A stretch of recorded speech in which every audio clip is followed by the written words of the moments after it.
como creo que estoy demostrando. Nadie dimite por el apagón, tampoco ella, Beatriz Corredor, la presidenta de Red Eléctrica. Ya la han escuchado, ella niega que la empresa que dirige sea la responsable, mantiene que el sistema eléctrico de nuestro país es el mejor del mundo y no descarta la posibilidad de un ciberataque, en la misma línea que el presidente del gobierno.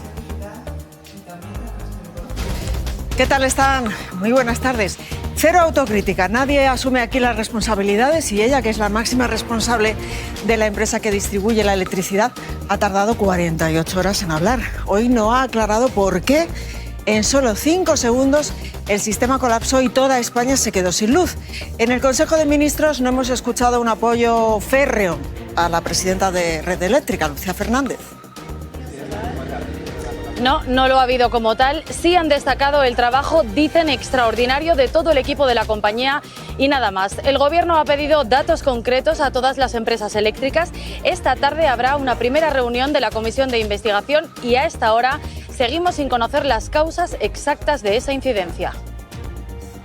La presidencia de Red Eléctrica se ha convertido en una puerta giratoria. En los últimos 20 años, cada gobierno de turno ha ido designando a su candidato. En estas más de 2 décadas, 3 han sido propuestos por el Partido Socialista y 1 por el Partido Popular. El día del apagón en España siguieron funcionando muchas infraestructuras clave como este hospital, el Gregorio Marañón de Madrid, gracias a generadores como este. Aquí tienen 14 máquinas como esta que permitieron que la actividad siguiera funcionando. Los generadores permitieron la actividad también en medios de comunicación y la de las fuerzas y cuerpos de seguridad del Estado. Portugal limita temporalmente sus importaciones de electricidad desde España para reducir riesgos y ahora discute su dependencia energética del extranjero. A todo esto, la vuelta a la normalidad se va a poner a prueba ya este puente de mayo. El tráfico ferroviario es el que más ha sufrido las consecuencias del apagón. Elena Álvarez, ¿cuál es la situación hoy en las estaciones de tren? En general ha quedado restablecida la circulación en todas las líneas AVE, larga distancia, cercanías regionales. A esta hora podemos hablar de normalidad. El único problema lo teníamos aquí en Santa Justa con la protesta de decenas de pasajeros que esperaban desde el lunes ser reubicados. Finalmente se ha hecho. A esta hora ya estarán en Madrid. Esta es la casa en la que 3 hermanos de entre 8 y 10 años han permanecido encerrados por sus propios padres desde el año 2021, aislados del mundo, rodeados de excrementos, según decían sus padres, para que no enfermaran si salían al exterior. Así hasta que una vecina lo denunció a la policía. Los padres han sido detenidos. 2 asuntos relevantes hoy desde el Tribunal Supremo. La primera noticia sobre el fiscal general del Estado, porque el juez que investiga el caso no ha encontrado información de interés en los datos aportados por WhatsApp y por Google, en su teléfono móvil y en los correos. Y la segunda noticia va sobre Ábalos. El Tribunal Supremo da 15 días, 15, al Ministerio de Transportes para que explique por qué pagó al exministro Ábalos $500.000 de euros en concepto de dietas y de rentas. Pedro Callejas. Así es, Sandra. El juez quiere saber por qué el Ministerio pagó en 2018 y 2019 presuntamente a Ábalos 2 partidas que juntas suman más de $500.000 de euros, una cantidad por la que además el exministro no habría tributado. Hoy también se ha producido este incómodo encuentro entre Feijóo y el presidente valenciano Carlos Mazón en el Congreso del Partido Popular Europeo. Es la imagen pública. Ellos ya se habían visto anoche. A partir de ahora, los bebés nacidos de vientres de alquiler no podrán ser inscritos en los consulados en el extranjero. Las parejas españolas que recurran a esta práctica, que es ilegal aquí en España, solo van a poder registrar a bebés que sean hijos biológicos o adoptados. Ahora mismo ampliamos datos. Me gustaría ser papa. Pues no deja de sorprendernos al mundo con esas declaraciones narcisistas el presidente de Estados Unidos. En este acto, Donald Trump ha celebrado sus 100 días de gobierno, aunque su credibilidad y reputación se hunden. Sus volantazos con los aranceles y sus giros en política exterior le están pasando factura. Y bueno, a esta hora arranca ya la operación salida por el Puente de Mayo. La DGT espera 7,5 millones de desplazamientos por carretera. Así vemos ahora mismo la carretera de Valencia, la salida de la capital. Es señal en directo, empiezan ya las retenciones. En la Comunidad de Madrid hay que decir que toca un puente largo porque este viernes también será festivo. Quienes viajan al oeste de la península se van a encontrar con lluvias y tormentas esta tarde. Incluso tenemos avisos en el noroeste. Y es que llega una nueva borrasca. No va a ser como las de Semana Santa, pero nos trae chubascos y chaparrones para estos próximos días. Luego les contaremos dónde. 2 días después del apagón que nos ha paralizado a todos, por fin hemos escuchado a la presidenta de Red Eléctrica. Beatriz Corredor no ha dado hoy explicaciones a todos los medios de comunicación. Ha sido entrevistada primero en la cadena SER y luego ya en la televisión pública.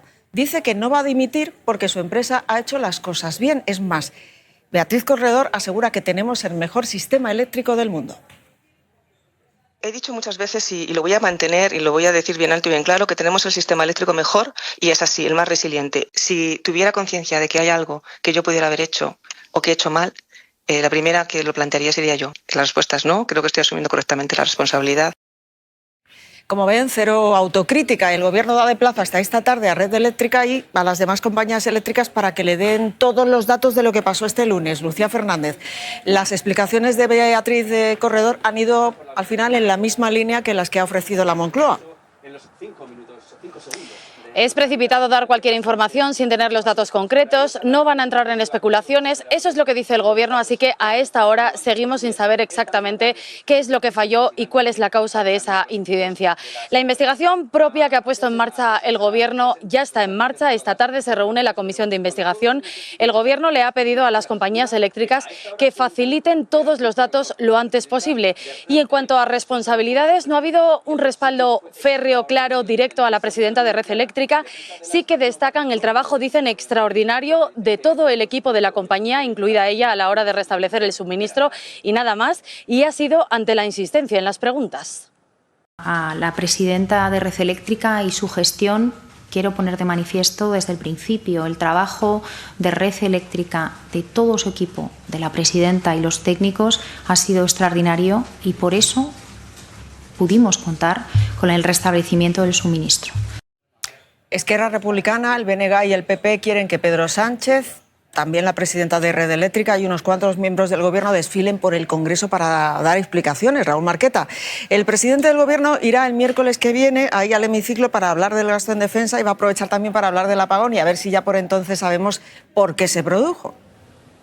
Sí, Sandra, a efectos prácticos van a ser 5 comparecencias, 5 en una. Así consta ya en el borrador del pleno de la semana que viene, así que el presidente Pedro Sánchez va a tener más o menos una mañana para analizar, para dar explicaciones de dos asuntos tan complejos, tan polémicos también como ese aumento del gasto en defensa y el apagón del otro día. Eso no quita que van a tener que venir por aquí también ministros como Óscar Puente, como Marlaska o la propia presidenta de Red Eléctrica. A ella se le va a citar en la Comisión de Seguridad Nacional, que por cierto preside el Partido Popular, que hoy está pidiendo su dimisión.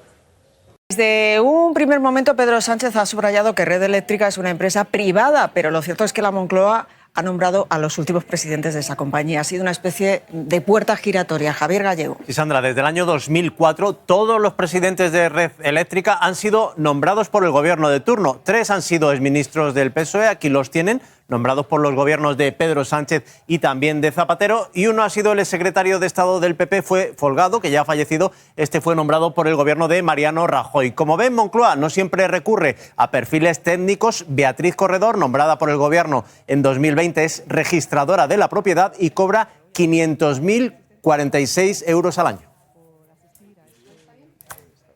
Precisamente su predecesor en el cargo, Jordi Sevilla, critica al gobierno en un artículo publicado por el diario 5 Días. Dice que la planificación se ha hecho con demasiado mesianismo renovable, haciendo oídos sordos a los problemas técnicos. Jordi Sevilla, exministro con Zapatero, dejó la presidencia de Red Eléctrica por choques con Teresa Rivera. Y Pedro Sánchez ha señalado a las eléctricas y hoy el presidente de una de ellas, de Iberdrola, Ignacio Sánchez Galán, ha respondido. Él dice que su compañía antes, durante y después estuvo preparada y a disposición de Red Eléctrica, que es quien daba las instrucciones y quien tiene que explicar lo ocurrido. The reason of the blackout must be clarified by the responsible of the system operator, Red Eléctrica de España. I think I have my own ideas as engineer, but I think here is not a question of engineer to engineers. Y hoy han presentado los resultados del primer trimestre 2 grandes bancos españoles. El Santander ganó en los 3 primeros meses del año 3.400 millones de euros, casi un 20% más. Y CaixaBank 1.400 millones, cerca de un 7% más. Y la Guardia Civil está registrando el Ayuntamiento de Valencia. Buscan los contratos gestionados por el concejal de Vox, Juan Manuel Badenas. La Fiscalía investiga un presunto delito de prevaricación. Presidente. También allí en Valencia se ha producido esta imagen de ese incómodo encuentro entre Feijóo y Mazón en la cumbre del PP europeo. Es el primer encuentro público porque ayer se vieron en privado. En Valencia sigue esa cumbre del PP europeo cuando se cumplen ya 6 meses de la Dana y allí también se está hablando del apagón. Patricia Valero, el PP sigue defendiendo las centrales nucleares. El PP mantiene su postura de alargar la vida de las centrales nucleares y después de ese apagón, pues ahora con más firmeza. Creen que es un tema clave, relevante. En unos minutos se va a reunir el ministro de Economía con el portavoz económico del PP y los de Feijóo avisan, el gobierno mueve ficha con el tema de las centrales nucleares para frenar su cierre o el PP dice que no cuenten con ellos para apoyar el decreto de los aranceles de Estados Unidos. La energía nuclear es energía limpia. Creo que España lo que necesita es un mix energético, que es lo que te dice todo el mundo. Aquí todas las energías son necesarias. En Portugal han tomado una decisión drástica. Allí han detenido por precaución el flujo con nuestro país. No están comprando energía a España. Brais Suárez, cuéntanos. Es lo que explicaba de madrugada el máximo responsable de la red eléctrica portuguesa, que después de recuperar la interoperabilidad con la española, decidió limitar al mínimo las importaciones para no exponerse a mayores riesgos. En el momento del apagón, Portugal importaba un 30% de su consumo desde España, con lo que se vio directamente afectado. Ahora los portugueses se preguntan si ese nivel de importación era irresponsable, algo que se discutirá esta tarde en el Parlamento. A esta hora, menos mal, porque empieza ya el puente, podemos decirles que ha vuelto la normalidad a la inmensa mayoría de las estaciones de tren. En Sevilla esta mañana, eso sí, ahí quedaban todavía, Elena Álvarez, algunos afectados por este apagón. Sí, a primera hora un centenar de pasajeros tocaban las palmas quejándose de que aún no habían sido reubicados. Finalmente el problema se ha resuelto y a esta hora ya estarán en su destino. Por lo demás, normalidad en todas las estaciones de España, recuperada la red ferroviaria. 5.300 trenes de alta velocidad, media y larga distancia circularán durante el puente de mayo. También han pasado muchísima angustia los 3 millones de electrodependientes que hay en nuestro país, porque su salud al final depende de estar enganchados a la luz. Muchos tuvieron que irse el lunes de urgencia a los hospitales que tienen generadores para salvar sus vidas. De generadores, hay empresas que ya van a comprárselos para el próximo apagón. María Rodríguez. Pues sí, porque gracias a ellos muchos servicios esenciales pudieron seguir funcionando. Nosotros mismos seguimos informando. ¿Y cuánto aguanta un generador? Bueno, pues en un medio de comunicación mínimo 10 horas. Y un hospital grande como el Gregorio Marañón puede estar al menos 2 días sin red eléctrica. Todo depende del uso que se haga. Hemos estado allí para ver cómo subsistieron. Hoy más titulares. La UCO, la Guardia Civil, no ha encontrado información de interés ni en el correo ni en el WhatsApp del móvil del fiscal general del Estado. Pedro Callejas, cuéntanos. Así es, Sandra. El magistrado había solicitado a 2 países, a Irlanda y a Estados Unidos, donde están las sedes de Google y de WhatsApp, esos mensajes borrados. Esa información llegó hace solo una semana, contenía varios archivos y carpetas y esto llevó al magistrado a decidir decretar el secreto de las actuaciones y a encargar un nuevo informe a la UCO. Pero ese informe, menos de 7 días después, ya está listo, es muy breve, solo 4 páginas y las conclusiones son muy claras. La información no aporta ni nuevos correos ni nuevos WhatsApps relevantes para el caso. Por tanto, de momento, balón de oxígeno para el fiscal general. La otra novedad judicial ahí en el Supremo, Pedro, es sobre José Luis Ábalos y el caso Koldo, porque ahora la UCO también ha detectado que Ábalos cobró $500.000 euros en dietas y en rentas en los 2 primeros años que estuvo al frente del Ministerio de Transportes. Así es, y además da 15 días al Ministerio de Transporte, a Óscar Puente, para presentar ese informe. El juez que lleva el caso quiere saber por qué en 2018 y en 2019 el Ministerio de Transportes pagó presuntamente a Ábalos 2 partidas que juntas suman más de $500.000 euros, en concreto 508.000 euros. Y además en esas 2 partidas la UCO ha hallado 2 conceptos que cuando menos llama la atención. Pone rentas y dietas exentas de gravamen, es decir, libres de impuestos. Todo parece indicar que el exministro no habría tributado por esas cantidades. ¿Quién me lo va a impedir? Es que sigue yendo la gente. Por mucho que digan, sigue yendo la gente. Que es un golpe muy duro. Eso todos los titulares del día de hoy. Ella se llama Ana y fue madre por gestación subrogada en Ucrania. Es una práctica ilegal aquí en España y ahora, Carlota Velasco, el gobierno toma todavía más medidas para impedirla. Eso es, Sandra. Hasta ahora, las personas que recurrían a esta práctica en otro país sí que podían inscribir al bebé en España con una resolución judicial extranjera que validara ese contrato de gestación. Solo el año pasado, 154 niños fueron inscritos en el registro civil así, y ese trámite directo es el que ahora desaparece. A partir de ahora solo se podrá inscribir a hijos biológicos o adoptados. En esta casa de Oviedo, 3 niños han vivido un auténtico horror. Estuvieron encerrados, rodeados de basura, de excrementos, sin escolarizar desde el año 2021. Los padres están detenidos y ellos bajo la tutela del Principado. Todo se destapó gracias a una vecina que avisó a la policía local. La detención se produjo este lunes a oscuras y en medio del apagón. Jesús de la Torre. Eso hizo todavía más difícil identificar a los padres, que son alemanes, ¿no? Sí, los padres no ofrecieron ninguna resistencia cuando la policía, que llevaba ya un par de semanas observando los movimientos de la casa, quiso entrar a la vivienda. Una vez dentro, lo que se encontraron los agentes fue un escenario absolutamente terrible, con suciedad, con desperdicios, en el que vivían estos 3 niños, 3 hermanos de entre 8 y 10 años, que al parecer ya llevarían desde el año 2011 sin salir de su casa. Según decían los padres, eso era para evitar que enfermaran si tenían contacto con el mundo exterior. Y esto también es un horror. Esto se ha encontrado la policía local en Málaga cuando ha entrado en un piso. Una mujer que convivía con más de 40 animales y las mínimas condiciones de higiene. Eran sobre todo perros y gatos. Ella ha sido denunciada por delito de maltrato animal. Donald Trump ha celebrado sus 100 días en el cargo en este acto multitudinario en el que ha presumido de sus logros, sobre todo en inmigración. Incluso ha bromeado con ser el próximo papa.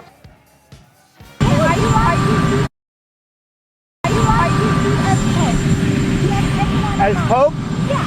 I'd like to be Pope. Las aspiraciones de Trump parece que no tienen límite, ¿verdad? A pesar de que todas las encuestas indican que su popularidad ha caído desde que está ahí en la Casa Blanca. José Ángel Abad. Sandra, los datos indican que una mayoría de estadounidenses ya desaprueba su gestión y que nunca un presidente estadounidense había perdido tanta popularidad tan rápido. Y por eso es por lo que Trump en parte ha moderado su posición en sus objetivos centrales: inmigración, economía y política exterior. Pero igualmente cierto es que no hay nada que haga pensar que en los 4 años menos 100 días que le quedan vaya a abandonar en lo esencial la trayectoria prometida y ya iniciada. Territorios como Groenlandia o Canadá, 100 días de políticas erráticas, personalistas y autoritarias, y con la amenaza de presentarse a un tercer mandato. Y en plena guerra de aranceles con Estados Unidos, China culpa ahora a Estados Unidos, precisamente. Sí, es verdad, lo que digo. 5 años después por el coronavirus, María José Zamora. Se quitan de en medio, Sandra, quitan de en medio al laboratorio de Wuhan. Dicen ahora que no se originó allí, que el virus pudo llegar a China a través de una persona ya enferma o a través de un producto refrigerado ya contaminado. Dicen que ya había casos de virus respiratorios en Estados Unidos y arremeten contra la gestión de Trump en su primer mandato. Aseguran que fue lenta e ineficaz. Y allí a China han llegado estos 3 astronautas después de estar 6 meses en la estación espacial de su país. La misión ha sido un logro para Pekín, que busca convertirse en una gran potencia espacial.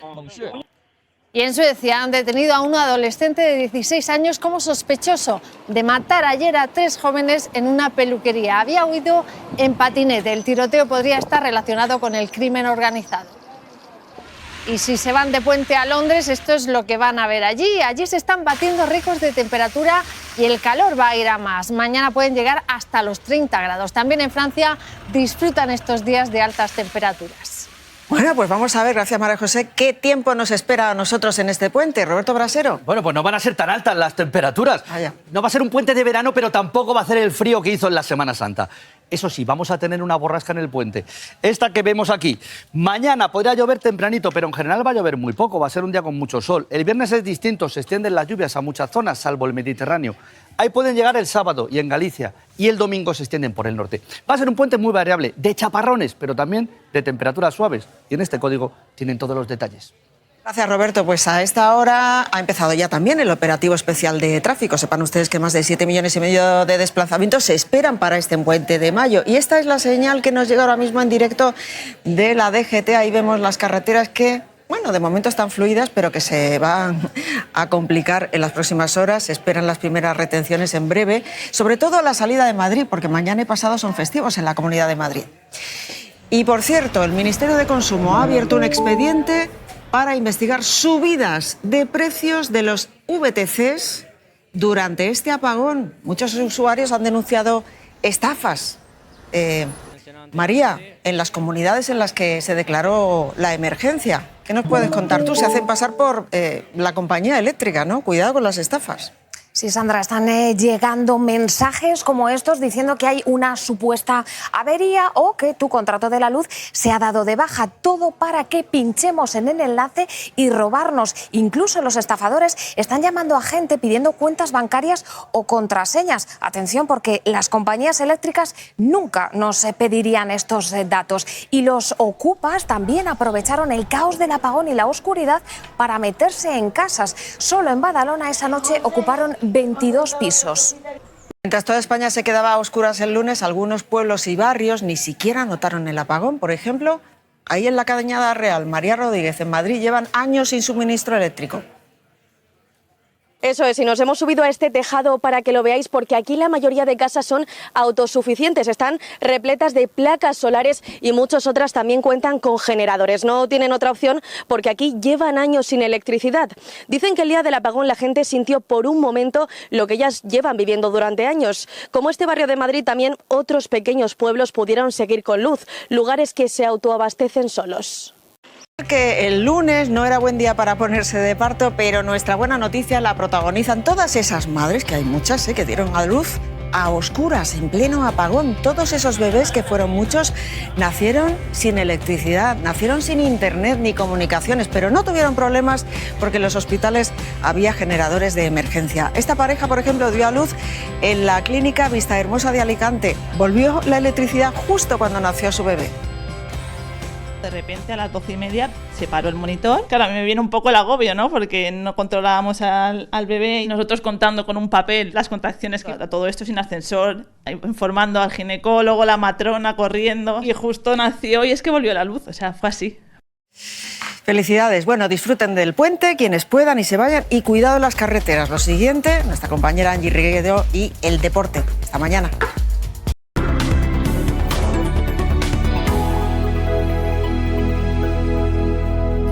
Muy buenas tardes. Puente de mayo de tormentas con posibles granizadas y temperaturas que continúan altas para esta época del año. Son imágenes de esta misma mañana en Sevilla con riesgo de precipitaciones. Los avisos continúan en regiones del noroeste peninsular a lo largo de toda la tarde y no descartamos chubascos residuales en zonas de Andalucía.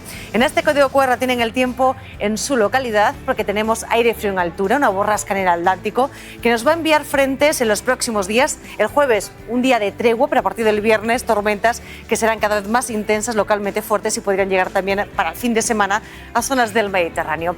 Mañana, de momento, nubosidad de evolución con tormentas en zonas de alta montaña, pero serán muy irregulares, más sol cuanto más al sur, nieblas a primeras horas y temperaturas más que empiezan a recuperarse otra vez en regiones de Extremadura, Andalucía y puntos del Mediterráneo. Por ejemplo, máximas que van a alcanzar la línea de los 27 o 28 grados, 24 en Madrid, 23 en Madrid. Esta tarde las tormentas aún serán fuertes en Galicia. Buenas tardes. ¿Qué tal están? Muy buenas tardes. El surf y el skate, aunque no lo crean, tienen mucho en común. De hecho, amantes del surf, que tienen el mar lejos, han descubierto que con el skate pueden saciar un poco esas ganas, aunque eso sí, vamos a ser claros, estar con la brisa del mar es incomparable. Y les contamos ahora la historia del mejor aizkolari de nuestro país. Aquí lo tienen, se llama Iker Vicente Navarro, se ha ido a Australia, donde está especializándose, podemos decir que en otra modalidad de este deporte. Vean.